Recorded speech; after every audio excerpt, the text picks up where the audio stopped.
अस्सलाम वालेकुम, welcome back. और सिक्योरिटी इंजीनियरिंग का लेक्चर नंबर 24 और लेक्चर नंबर 24 के अंदर आज हम जो सा है कुछ और कॉन्सेप्ट जो हमने ऑलरेडी पढ़े हुए हैं उसके बारे में डिस्कस करेंगे। One important thing is a की मैनेजमेंट।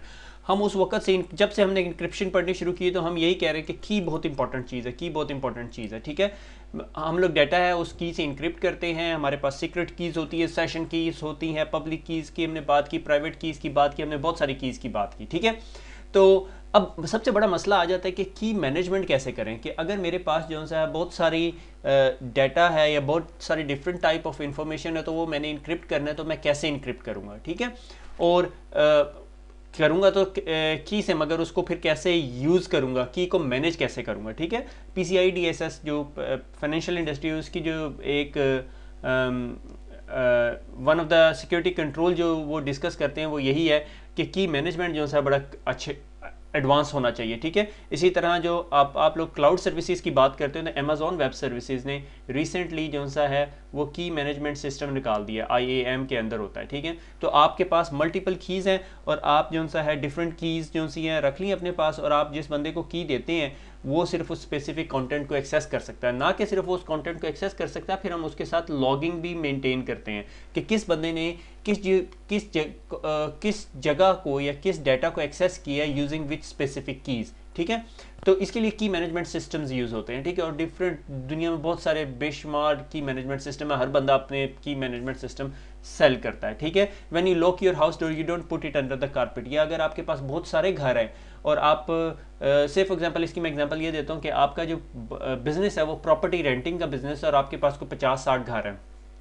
ठीक है, और जब आप किसी बंदे को आप लेटिंग एजेंट को कीज़ दे देते हैं, ठीक है, और आप अपने पास लॉक कर लेते हैं, मैंने हर इस लेटिंग एजेंट को की दे दी है। ठीक है, और हर की एक कॉपी जो सी है वो आप अपने एक सेफ में रखते हैं जिसे हम की एस्क्रो कह देते हैं। आपने बैंक में एक सेफ लिया हुआ है और अपने 50 के 50 घरों की जो कीज़ है वो वहाँ रखी हैं, क्योंकि आपके घर में बड़े हाई टेक किस्म के लॉक लगे हुए हैं। ठीक है, और वो कीज़ कॉपी नहीं हो सकती किसी भी सूरत, आप की मेकर के पास भी ले जाएं तो कॉपी नहीं हो सकती। अब ये नॉलेज ही बना दी मैंने आपको, सारी स्टोरी बना दी।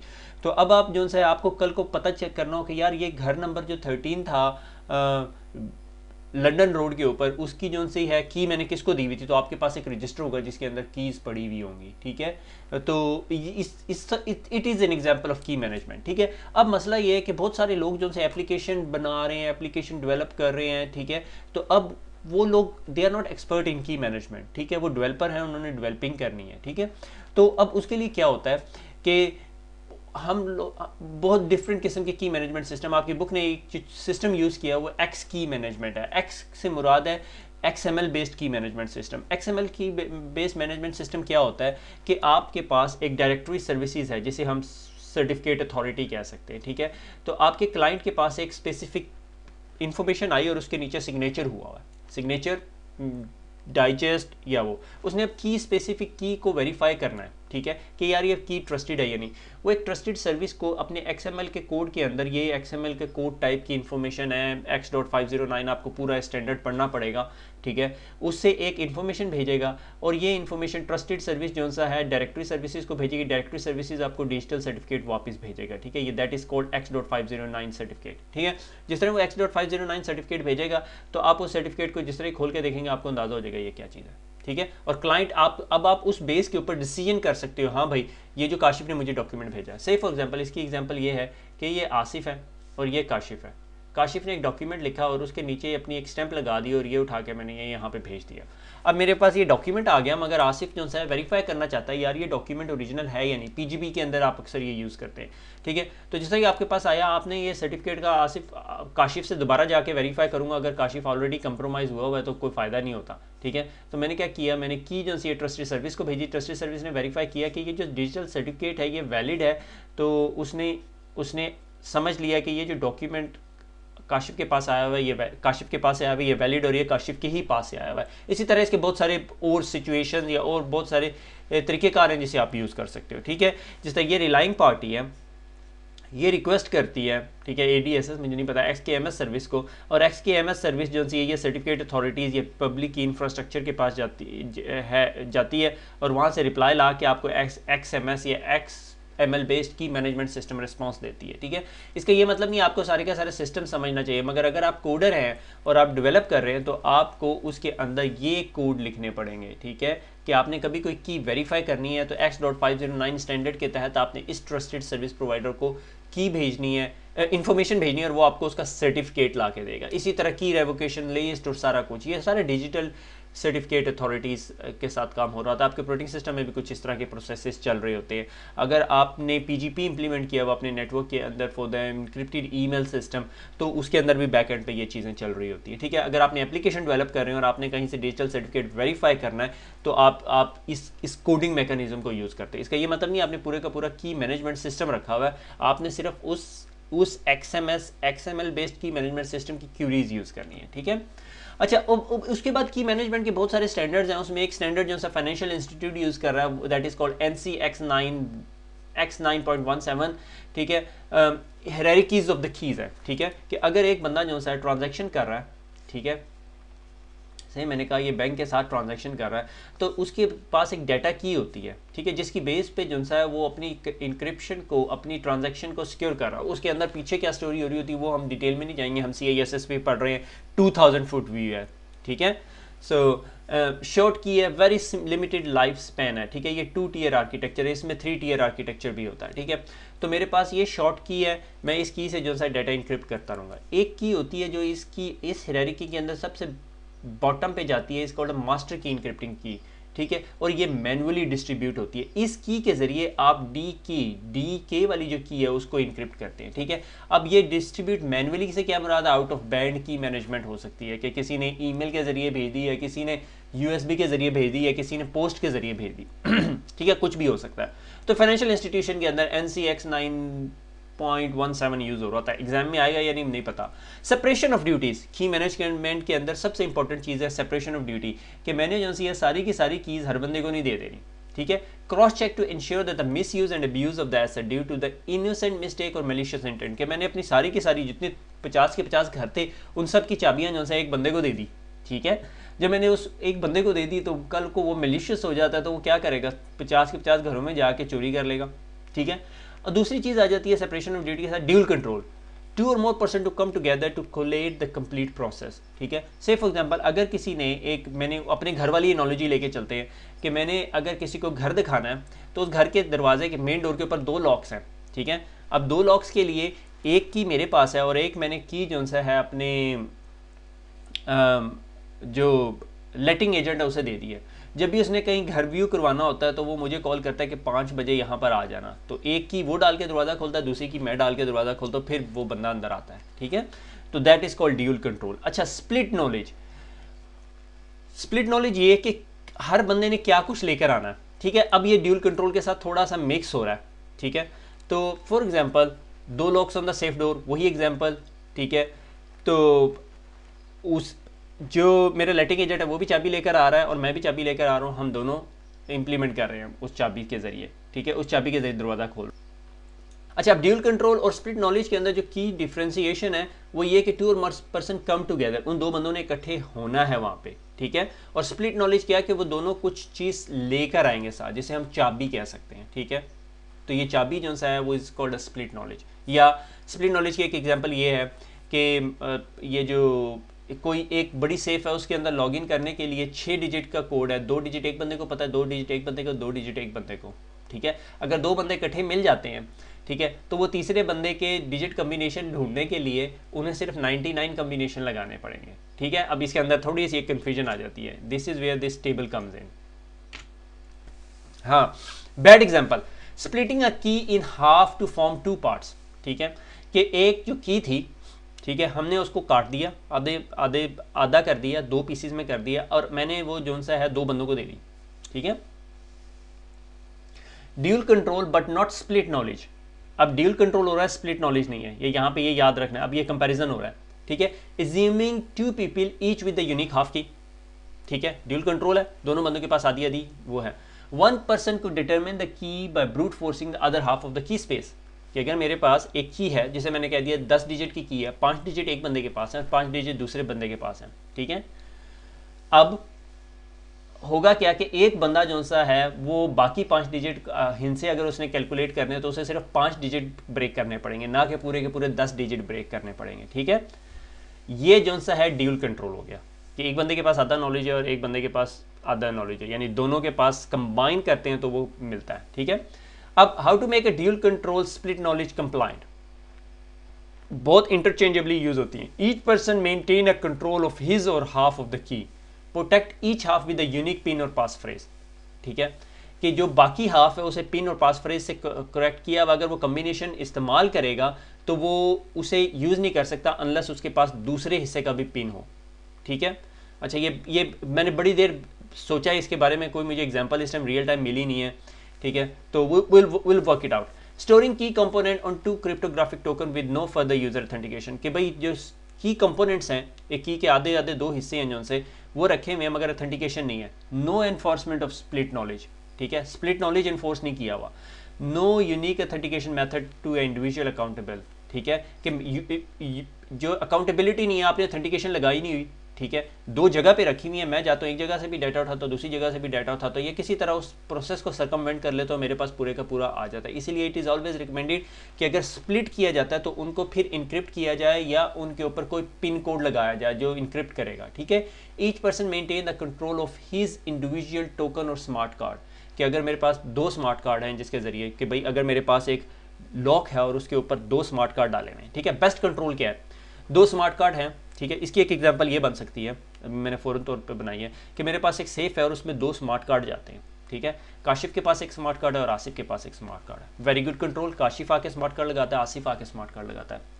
लीकिंग पॉइंट क्या है कि काशिफ और आसिफ दोनों के स्मार्ट कार्ड कोई कॉपी कर लेता है। ठीक है, या काशिफ के पास स्मार्ट कार्ड है, काशिफ किसी बंदे को हायर करता है, वो आसिफ के पास स्मार्ट कार्ड ले आता है, अब he can open the door, that's a problem. Split knowledge क्या करेगा, ठीक है, ये ड्यूल कंट्रोल हो गया। स्प्लिट नॉलेज क्या करेगा, आसिफ के पास जो स्मार्ट कार्ड है उसका एक पिन नंबर है जो आसिफ के दिमाग में है, काशिफ के पास जो स्मार्ट कार्ड है काशिफ के दिमाग में पिन नंबर है। अगर काशिफ ने आसिफ का स्मार्ट कार्ड चोरी कर लिया तो दोनों वो डोर नहीं खोल सकते जब तक उसके पास वो पिन नंबर नहीं है। ठीक है, तो each person maintain a control of his individual token और स्मार्ट कार्ड। ठीक है, protect each smart card with unique PIN और फ्रेज नंबर। ठीक है, तो अब ड्यूल कंट्रोल भी हो गया और स्प्लिट नॉलेज भी हो गया, कि नॉलेज क्या है वो पिन नंबर, ड्यूल कंट्रोल क्या हो गया कि काशिफ और आसिफ के पास जो स्मार्ट कार्ड है वो लेकर आएंगे। ठीक है, मेरे ख्याल में ये क्लियर कर देंगे। Storing a key in a single smart card और cryptographic token that require one और मोर पास फ्रेज टू एक्सेस। ठीक है, एक स्मार्ट कार्ड के अंदर ही सारा कुछ पड़ा हुआ है। ठीक है, मैंने स्मार्ट कार्ड डाला, आसिफ ने एक पिन नंबर डाला, काशिफ ने एक पिन नंबर डाला। नो ड्यूल कंट्रोल एनफोर्समेंट, अब यहाँ पे ड्यूल कंट्रोल नहीं है क्योंकि स्मार्ट कार्ड एक है। ठीक है, और smart card can not be maintain by two और मोर पर्सन, अगर एक स्मार्ट कार्ड है, ये दरवाज़ा है, ठीक है, और इसमें ये लॉक है और ये स्मार्ट कार्ड है हमारे पास। ठीक है, ये स्मार्ट कार्ड है, इस पर चिप लगी हुई है, ये काशिफ है और ये आसिफ है। काशिफ ने नंबर रखा 1 2 3 4 और मैंने रखा 5 6 7 8। अब ये किसी के बंदे के पास ये और ये है तो उसने सिर्फ ये नंबर कैलकुलेट करना है।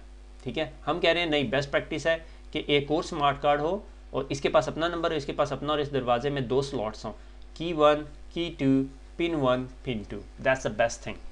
ठीक है, storing a key in a single smart card, अगर एक स्मार्ट कार्ड में आप की डाल दोगे, ठीक है, smart card can not be maintain by 2 person, by 2 person के पास नहीं है तो ड्यूल कंट्रोल नहीं है। स्प्लिट नॉलेज तो हो गया, दो पिन नंबर आपके पास हैं। ठीक है, distribute cryptographic token to each person, तो ये जो टोकन हैं दो बंदों के पास करें, क्या किया जा सकता है कि दो स्मार्ट कार्ड बनाएं और दोनों स्मार्ट कार्ड्स में इंक्रिप्शन कीज डालें, की 1 की 2, और उन दोनों को पिन नंबर दे दिया जाए। ठीक है, तो ये एक चीज़ जो है ड्यूल नॉलेज, ड्यूल कंट्रोल और स्प्लिट नॉलेज, ये हमारे पास, मुझे याद है CISSP में नहीं था, आप लोगों के पास आएगा तो ध्यान से तैयारी कर लें, गूगल करें, जितनी मर्जी रिसर्च कर सकते हैं, यूट्यूब की किसी और की वीडियो देखें, अगर मैंने अच्छी तरह एक्सप्लेन नहीं किया तो किसी और से जाके एक्सप्लेनेशन लें। ठीक है, क्रिएशन एंड डिस्ट्रीब्यूशन ऑफ की, ऑटोमेटेड की जनरेशन, आप ऑटोमेटिकली की जनरेट कर सकते हैं, मगर आपने ये देखना है कि रैंडमनेस होनी चाहिए, कोई एल्गोरिदम ऐसा कंप्रोमाइज़ हो गया और की आप यूज़ करें तो फिर पकड़े जाओगे। ठीक है, जिस तरह RSA का जो सीड था जिसके ज़रिए वो टोकन जनरेट करता था वो कंप्रोमाइज़ हो गया था तो बहुत बड़ा मसला हुआ था, RSA जो कंपनी थी। ठीक है, truly random high work factor के जो की जो जनरेट कर रहे हो वो ट्रूली रैंडम होनी चाहिए, और वो जो सा है आपको ये भी अंदाजा होनी चाहिए कि 5 डिजिट की नहीं होनी चाहिए बल्कि ज़्यादा डिजिट की होनी चाहिए, की लेंथ जिसे हम कह रहे हैं। ठीक है, ट्रूली रैंडमनेस और key length are two different thing. ठीक है, ट्रूली रैंडमनेस ये है कि 5 डिजिट की नहीं होनी चाहिए बल्कि ज़्यादा डिजिट की होनी चाहिए, की लेंथ जिसे हम कह रहे हैं। ठीक है, ट्रूली रैंडमनेस ये है कि 5 डिजिट की नहीं होनी चाहिए बल्कि ज़्यादा डिजिट की होनी चाहिए, की लेंथ जिसे हम कह रहे हैं। ठीक है, ट्रूली रैंडमनेस ये है कि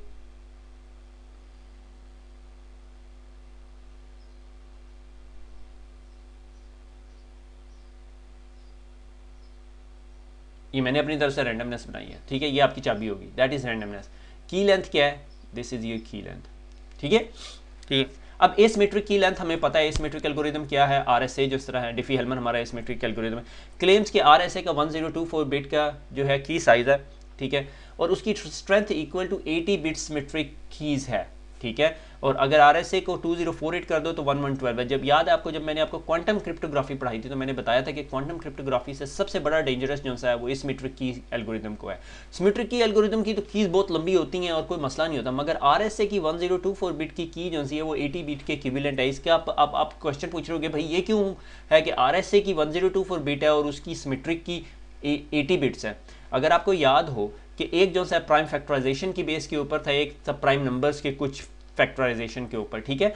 अगर आपने इस चीज़ के ऊपर थोड़ी सी और रिसर्च करनी है, गो कि आपके exam it's not a CISSP related, तो आप सिर्फ गूगल करें कि वाई सिमेट्रिक एल्गोरिदम की साइज, बिगर की size is less stronger then a lower symmetric keys, और आपके पास एक बड़े मैथमेटिकल इक्वेशन लोग प्रूव कर रहे होंगे और बहुत बड़ी साइंस है, factorisation of a prime number के ऊपर स्टोरी है, ठीक है। दोनों के जो इंक्रिप्शन एल्गोरिदम है वो डिफरेंट तरीके से यूज हो रहे होते हैं, ठीक है। अगर आपको याद है, मैंने CCNA सिक्योरिटी अगर आप मेरे साथ से पढ़ के आ रहे हो तो हमने एक प्राइम नंबर फैक्टराइजेशन की थी कि हम एक पब्लिक नंबर भेजते हैं 2n समथिंग, तो ये सारी वो मैथमेटिकल इक्वेशन है, ठीक है। द रीज़न बिहाइंड कि भाई इस आरएसए को इतना बड़ा स्ट्रॉन्ग होने की इस वजह से ज़रूरत नहीं थी कि ये एक दफ़ा सिर्फ वो इनक्रिप्टेड की भेजने के बाद ये डिस्कार्ड हो जाती है और उसके बाद फिर नई की जब इसने भेजनी होती है फिर भेजती है, फिर दोबारा नई की जनरेट करती है। मगर यस, क्वांटम क्रिप्टोग्राफी इसको डैमेज कर सकती है और ये 80 बिट सिमेट्रिक की के equivalent is like quite shocking, ठीक है। तो इट इज़ ऑलवेज रिकमेंडेड कि RSA 1024 तो बिल्कुल यूज़ ना किया जाए, RSA 2048 या 3072 और इसके अलावा भी कुछ की साइजेस आ रहे हैं। की डिस्ट्रीब्यूशन, अगर आपने की डिस्ट्रीब्यूट करनी है, ठीक है, एक ऐसी की है जिस तरह मैं सिमेट्रिक की बात कर रहा हूँ, एक तो सिमेट्रिक की को डिस्ट्रीब्यूट करने के लिए हम एसिमेट्रिक एल्गोरिदम यूज़ करते हैं, जैसे हम RSA की बात करें। ये ज़ूम आप लोगों को ये पॉइंट बिल्कुल क्लियर है। एक तरीकेकार ये है कि मैं इधर से की उठाता हूँ, की को राइट करता हूँ CD के अंदर, CD को इनक्रिप्ट करता हूँ, इनक्रिप्शन की डालता हूँ उसके ऊपर और CD पोस्ट के जरिए दूसरी जगह भेज देता हूँ और वो बंदे को कहता हूँ ये की निकाल और ये भाई तुम्हारे पास की होगी, ठीक है। ये की डिस्ट्रीब्यूशन जिसे हम आउट ऑफ बैंड की डिस्ट्रीब्यूशन कहते हैं, ठीक है। अच्छा, ये जो सा एक हार्ड एंड फास्ट रूल नहीं है, NSA के अपने रिलीज डॉक्यूमेंट, मुझे नहीं पता ये आपकी बुक ने कहाँ से लिया कि प्राइवेट सिग्नेचर जो कीज़ है वो 1 से 2 ईयर्स के लिए वैलिड होनी चाहिए, पब्लिक की जो सी है वो सेवरल ईयर्स के लिए हो सकती है, ठीक है। सिमेट्रिक अथेंटिकेशन की less than 2 years, private authentication की बार जो भी है, ठीक है। ये की साइजेस है, मेरा नहीं ख्याल कि आपको ये याद करने की ज़रूरत है, मगर आपको अंदाज़ा होना चाहिए इन तमाम कीज़ का, सिमेट्रिक की क्या होती है, प्राइवेट की क्या होती है, पब्लिक की क्या होती है, सिमेट्रिक की क्या होती है, ठीक है। इसके अलावा उसमें कोई बड़ी रॉकेट साइंस नहीं है। की distribution centre is a place कि जहाँ से आप डिस्ट्रीब्यूट करें। अगर आपके पास इंफ्रास्ट्रक्चर बहुत बड़ा हो गया, आपके पास बहुत ज़्यादा चीज़ें, बहुत ज़्यादा कीज़ होगी है जिसे आपने मैनेज करना है और आपने फिर की डिस्ट्रीब्यूट्स करनी है, किसी बंदे को कीज़ देनी है, किसी से की कलेक्ट करनी है, किसी की डिस्ट्रॉय करनी है, सारा कुछ आपके ज़िम्मे है, ठीक है। जब आप की डिस्ट्रक्शन करते हो तो आप मेक श्योर करते हो। इसी तरह इसकी एग्जांपल सर्टिफिकेट्स हैं। सर्टिफिकेट अथॉरिटी जो सी है उसके अंदर वो एक लिस्ट प्रोड्यूस करती है, CRL, सर्टिफिकेट रेवोकेशन लिस्ट, ठीक है। जिस तरह ही मैं अपना ब्राउज़र खोलता हूँ, ठीक है, और google.com लिखता हूँ और गूगल के पास जाता हूँ, गूगल मुझे एक सर्टिफिकेट रिप्रेजेंट करती है, वो प्रूफ देती है कि भाई मैं ही गूगल हूँ, तुम्हारा DNS कहीं से पॉइजन नहीं हुआ, तो मेरा ब्राउज़र बैक एंड पे उस सर्टिफिकेट को वेरीफाई करता है, ठीक है। ये सर्टिफिकेट, अच्छा जी ये सर्टिफिकेट google.com क्या मगर गूगल ने वेरीफाई किया हुआ है कि उसे ये सर्टिफिकेट दिया हुआ है वेराइजन ने, ठीक है, या खमोडो ने या किसी ने भी, ठीक है। मैं वेराइजन का जो डिजिटल जिस सर्टिफिकेट है वो वेरीफाई करता हूँ और इसके अंदर ना एक पाथ होता है CRL कि इस सर्टिफिकेट को वेरीफाई करना है कि ये वैलिड है या नहीं। गो के सर्टिफिकेट के ऊपर वैलिडिटी एक्सपायरी डेट लिखी होती है मगर वैलिडिटी नहीं, डेट नहीं लिखी होती, क्योंकि वैलिड इनवैलिड कभी भी हो सकता है।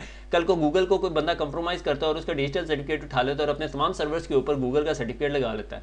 गूगल को पता चलता है, गूगल जो है अपनी इशूइंग अथॉरिटी के पास जाती है जिसे हम सर्टिफिकेट रूट CAJ कहते हैं, उसे कहते हैं भैया हमारा सर्टिफिकेट कंप्रोमाइज़ हो गया, हमें नया सर्टिफिकेट दो और ये जो सर्टिफिकेट है इसको इनवैलिड करा दे दो। तो वो जो CRL होती है वो एक पाथ होता है और जिस तरह ही आपका ब्राउज़र उस CRL पे जाता है वो देखता है हाँ भाई ये तो इनवैलिड है, गो के ये सर्टिफिकेट गूगल का है, ऑथेंटिकेटेड गूगल का सर्टिफिकेट है, बिल्कुल हम ही ने इशू किया था, मगर अब हम इसे वॉइड कर देते हैं, हम कह रहे हैं कि ये वैलिड नहीं है, ठीक है। This is where the term CRL की डिस्ट्रक्शन और इस तरह की टर्म्स आपस में थोड़ी सी ओवरलैपिंग है। हम कीज़ की बात कर रहे हैं, कहीं पे हम सर्टिफिकेट्स की बात कर रहे हैं, तो सर्टिफिकेट्स के अंदर कीज़ ही यूज़ होती हैं, ठीक है।